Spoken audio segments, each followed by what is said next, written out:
Bom dia, ouvintes da Rádio Assunção Cearense. Bom dia, internautas do blog do Edson Silva.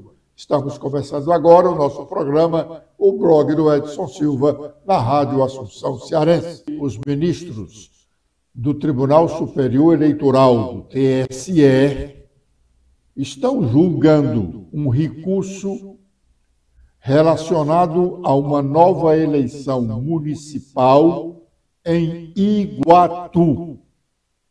A Justiça Eleitoral cearense anulou as eleições municipais de 2020 no município de Iguatu, apontando algumas irregularidades, e marcou data para uma nova eleição. Houve recurso e o julgamento está acontecendo no plenário virtual do Tribunal Superior Eleitoral, que começou hoje e vai até a próxima sexta-feira, 13. A relatora do processo é a ministra Carmen Lúcia, que deu parcial provimento ao recurso. A propósito do Tribunal Superior Eleitoral, ainda não há qualquer informação pública daquela corte sobre o processo de cassação dos mandatos dos deputados estaduais cearenses Carmelo Neto, Marta Gonçalves, Silvano Oliveira e Alcides Fernandes. Eles tiveram os mandatos cassados pelo TRE cearense em razão de o partido deles, o PL, ter infringido a lei de cotas ao apresentar candidaturas fictícias nas eleições de 2022.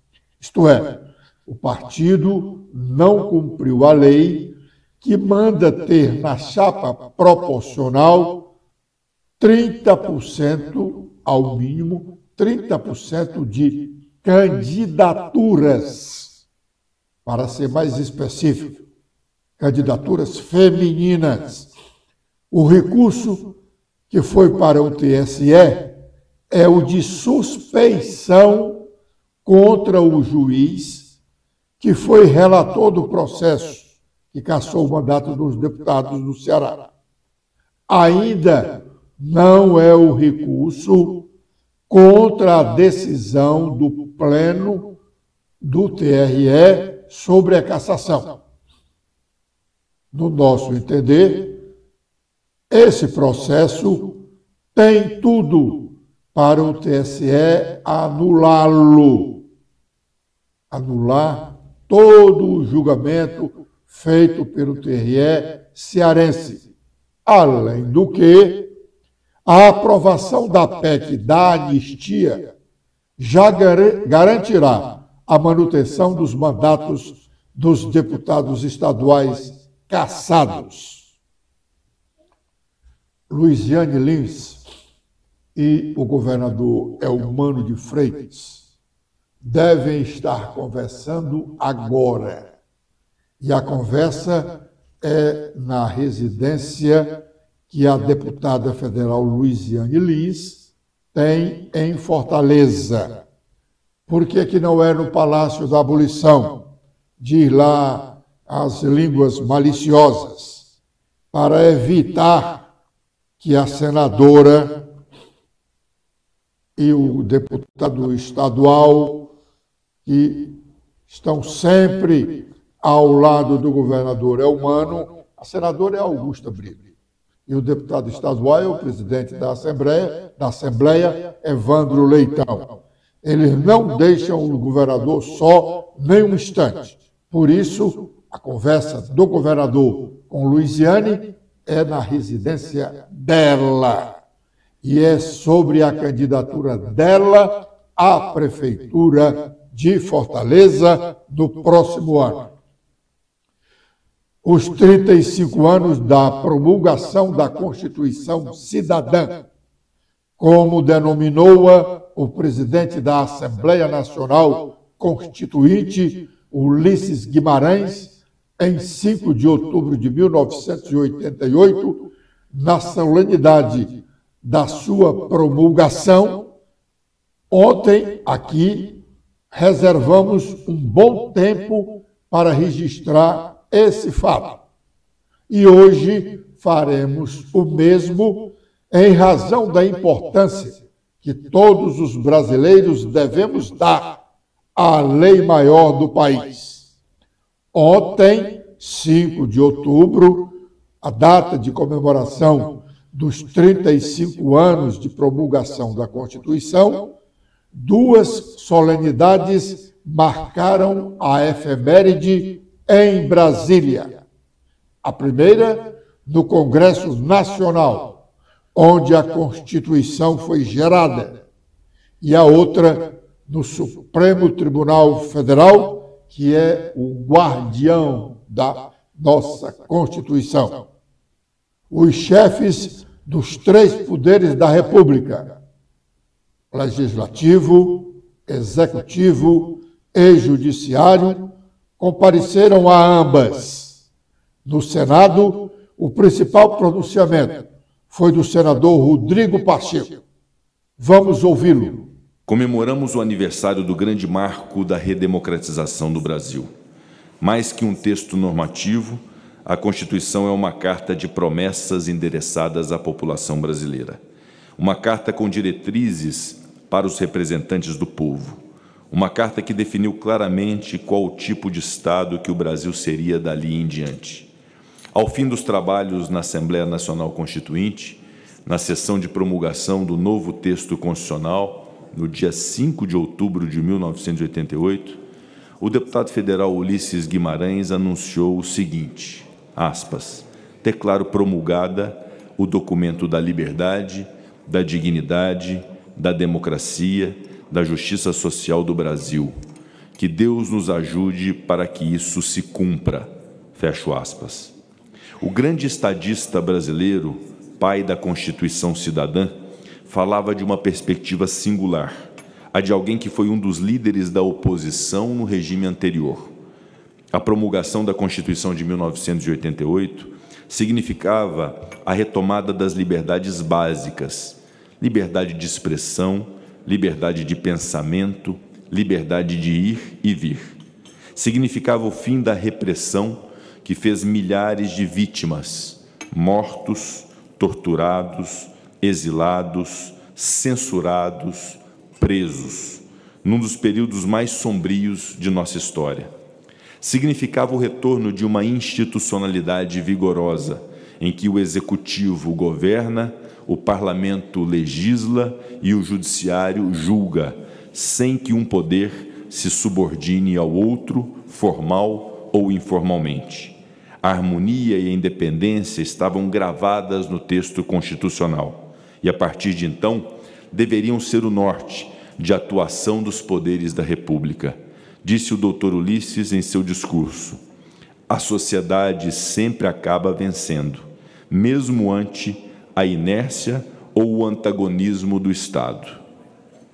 A sociedade vencia, a sociedade venceu, e hoje podemos dizer que a sociedade vence a cada dia desses 35 anos de nossa Constituição Federal, que é vivida e reafirmada como a norma jurídica fundamental de uma democracia sólida e amadurecida.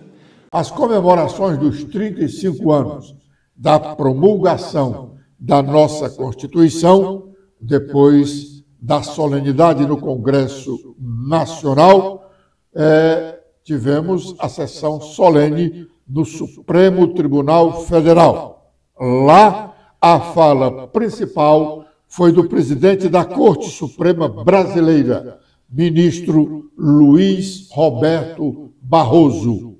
Vamos ouvi-lo. A vida de um país é feita de algumas datas simbólicas, especialmente simbólicas. No Brasil temos o 7 de setembro, dia da independência, temos 13 de maio, dia da abolição da escravização, temos o 15 de novembro, dia da República, e temos também o 5 de outubro, que foi o dia da reconstitucionalização do Brasil, e acho que o dia em que o país mandou uma mensagem para o futuro, ditadura nunca mais. E, portanto, nós estamos aqui celebrando 35 anos da Constituição de 1988, um tempo de muitas conquistas e de alguns desafios persistentes. Entre as conquistas, eu gosto de lembrar, especialmente, os 35 anos de estabilidade institucional, que é sempre um motivo de comemoração num país e num continente com a tradição que temos na América Latina e no Brasil, continente e país no qual as quebras da legalidade e as rupturas constitucionais marcaram todo o período republicano. De modo que é impossível exagerar a importância desses 35 anos de democracia e estabilidade que nós temos vivido, apesar de um susto ou outro. Também acho que merece registro, nesses 35 anos, a conquista da estabilidade monetária. Os mais antigos, aqui nesse plenário, lembrarão os dias tremendos de uma inflação que chegava a 5.000% ao ano e dos sucessivos planos econômicos fracassados que frustravam a vivência brasileira, inclusive com uma grande judicialização que terminava nesse tribunal. E os mais antigos assistimos Plano Cruzado 1, Plano Cruzado 2, Plano Bresser, Plano Verão, Plano Collor 1, Plano Collor 2, até que finalmente conquistamos a estabilidade monetária a partir de 1994 com o Plano Real. E acho que é merecido o registro e a homenagem ao ex-presidente Fernando Henrique Cardoso, que conduziu esse processo. E também, ao longo desses 35 anos, nós tivemos uma expressiva inclusão social no Brasil. O quadro ainda é dramático, como eu vou exemplificar, mas o Brasil conseguiu cumprir em 2015 os objetivos de desenvolvimento do milênio em termos de enfrentamento à pobreza extrema, propostos pela ONU, e, portanto, apesar do retrocesso infeliz de um período de maior recessão ou menor crescimento, nós ainda assim temos essa inclusão social para comemorar. De parte disso, em matéria de direitos humanos e em matéria de direitos fundamentais, também obtivemos imensas vitórias. Eu acabo de ver aqui à minha esquerda o querido ministro de sempre dessa casa, ministro Veloso, ministro Carlos Mário Veloso. Prazer tê-lo aqui, sempre prestigiando a casa. Mas, dizia eu, avanços em relação aos direitos fundamentais de mulheres que passaram a ter, por força da Constituição, igualdade na sociedade conjugal, tiveram uma expansão na sua participação no mercado de trabalho, tiveram aliados nesse tribunal na luta contra a violência doméstica, contra a violência sexual e contra todo o tipo de desequiparação. E, lembrava o presidente Arthur Lira, na Constituinte havia 5% de mulheres no parlamento. Hoje existem 18%. Ainda é insatisfatório, mas já significa um avanço. E a gente, na vida, deve saber comemorar as pequenas vitórias, mesmo que tenha que continuar a empurrar a história na direção certa. Em relação às populações afrodescendentes, também tivemos avanços muito relevantes que merecem ser celebrados, alguns deles trazidos por atuação direta do Congresso Nacional em relação às ações afirmativas, reserva de vagas em concursos públicos e no ingresso nas universidades públicas, enfrentando, assim eu penso, uma tradição equivocada de humanismo racial brasileiro que infelizmente não existia. O que nós temos mesmo é um racismo estrutural e não adianta escamoteá-lo, e acho que vimos enfrentando da melhor maneira possível. Também nessa casa e na sociedade tiveram acolhida as comunidades gays, as comunidades LGBTQIA+, com reconhecimento dos seus direitos, com a validação das uniões homoafetivas, com a criminalização da homofobia, com a possibilidade de mudança do nome social, providências que ajudam a superar ou pelo menos diminuir os preconceitos e as discriminações.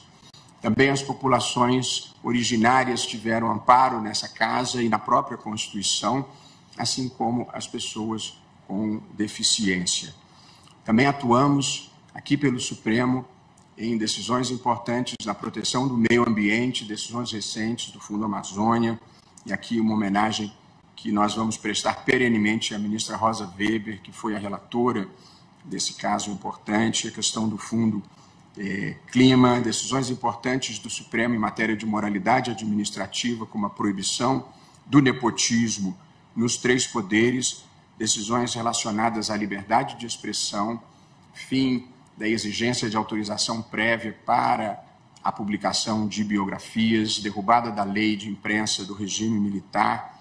Enfim, nós também aqui percorremos um longo caminho na interpretação da Constituição de 1988, procurando empurrar a história na direção certa, que é a direção do reconhecimento dos direitos fundamentais de todas as pessoas e da igualdade das pessoas de uma maneira geral.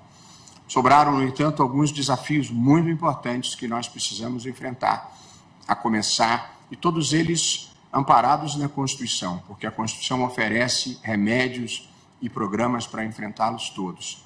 Ainda temos que enfrentar a pobreza extrema que existe no Brasil, 30% da população em insegurança alimentar. Ainda temos desigualdades profundamente injustas, e uma palestra hoje pela manhã o professor Daniel Sarmento lembrava um relatório da Oxfam que dizia e documentava que 6 pessoas no Brasil possuem a riqueza da metade da população brasileira. 6 pessoas têm a riqueza de 100 milhões de pessoas.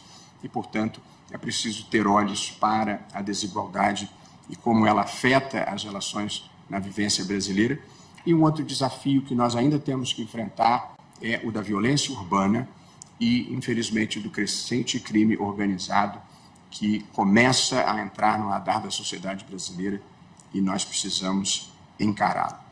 Ainda registrando mais uma vez a presença das demais autoridades, a Constituição de 88 fez o Executivo voltar ao seu tamanho normal, fez o Legislativo ocupar o espaço que verdadeiramente lhe pertence e produziu uma ascensão institucional importante, eu assim penso, do Poder Judiciário. Como eu, presidente Pacheco e presidente Lira, estamos de pleno acordo, não existem poderes hegemônicos, nós todos vivemos em parceria institucional pelo bem do Brasil, como deve ser a vida democrática. Eu escrevi hoje mais cedo, num artigo publicado na imprensa, a história não é um destino que se cumpre, mas é um caminho que se escolhe e se traça, e, portanto, nós estamos aqui procurando empurrar a história na direção certa. Acho que nós andamos na direção correta ao longo do tempo, embora não na velocidade desejada. Todos nós compartilhamos a mesma impaciência de fazer o Brasil chegar no lugar que nós achamos que ele merece. No Supremo Tribunal Federal também falou o vice-presidente da República, por conta da impossibilidade de o presidente Lula se deslocar em razão da cirurgia a que foi submetido para colocar uma prótese no quadril. Isto na última sexta-feira. Alckmin, o vice-presidente da República, representando o chefe do Poder Executivo, fez um longo pronunciamento. Vamos ouvir parte dele. Posso com segurança afirmar que não houve um só segmento da sociedade brasileira que não tenha sido ouvido, que não tenha com ela contribuído e não se ache nela representado. Ela é um espelho fiel do nosso povo e um autêntico reflexo dos nossos melhores anseios. Se por absurdo o pior dos sensos críticos pretendesse acusá-la de inepta ou exagerada, só uma coisa já bastaria para justificá-la: a instituição do Estado democrático de direito. Mas ela não ficou só nisso. Assegurou a todos nós o exercício dos direitos sociais individuais, a liberdade, a segurança, o bem-estar, o desenvolvimento, a igualdade e a justiça. Ela não é ambiciosa, ela é correta. Ela não é excessiva, ela é justa. Ela não promete demais. Nós é que fizemos de menos até agora. e estamos ainda muito em débito com o futuro que ela previu. Não houve tempo mais democrático entre nós para a elaboração de uma Constituição tão republicana. Eleitos pelo voto popular, livre e universal, os constituintes não fecharam as portas para o povo. O Congresso Nacional vibrou de democracia. Seus corredores foram tomados por multidões. O plenário da Assembleia Constituinte fervilhou de ideias, propostas e debates. E é só assim mesmo que se consolidam as grandes conquistas sociais, pelas mãos da democracia. A Constituição de 88 é uma conquista de toda a sociedade. Se nós a garantirmos, ela nos garante. Se nós as respeitarmos, ela nos protege. E quem, como eu, no ato da sua promulgação, jurou uma vez cumpri-la, tem mais ainda a obrigação de sempre defendê-la. E é por isso que, por dever de reconhecimento, quero enaltecer o papel do Supremo Tribunal Federal, guardião maior da nossa Constituição. Que as lições deixadas por esta última quadra do processo eleitoral brasileiro nos permitam, de uma vez por todas, aprender que somos um povo vocacionado para a paz, a liberdade e a justiça, e que o caminho mais seguro para alcançar esse ideal é o da via legítima da democracia. Assim, a partir desse entendimento, e como aconteceu há 35 anos atrás, possamos também hoje, de cabeça erguida, outra vez afirmar: não houve tempo mais democrático como este em que estamos vivendo no Brasil. Agora é o momento de sabermos quais as nossas manchetes. Letícia. Olá, Edson. Olá a todos que acompanham o nosso programa desta sexta-feira. Com as atualizações feitas no nosso blog, temos que 2 candidatos estão disputando hoje o cargo de defensor-geral do estado do Ceará. O pleito conta com a participação de 315 defensores, esses eleitores aqui do estado, e ocorre das 9 horas da manhã até às 15 horas, às 3 da tarde, nas sedes administrativas da Defensoria Pública do Estado do Ceará, nos municípios de Fortaleza, Sobral e Juazeiro do Norte. A disputa está entre os defensores Luiz Fernando de Castro da Paz, com o número 13, e a defensora Sâmia Costa Farias Maia, número 10, que é apoiada pela atual defensora-geral. Deputados cearenses repercutem a execução de médicos no Rio de Janeiro. Na Assembleia Legislativa, parlamentares solicitaram um minuto de silêncio e cobraram mudanças no Código Penal brasileiro para evitar a escalada da criminalidade no país. A CPI da violência no futebol é protocolada na Assembleia Legislativa. O requerimento é de autoria do deputado Carmelo Neto e, segundo ele, quase 30 parlamentares assinaram a solicitação entre opositores e governistas. E o deputado pastor Alcides Fernandes diz que Fortaleza terá um candidato de direita, cristão e patriota. De acordo com ele, a direita no país está viva, e isso foi demonstrado durante a visita de Jair Bolsonaro a Fortaleza, onde foi recebido por apoiadores no comitê de André Fernandes e também após esse comitê no shopping da capital.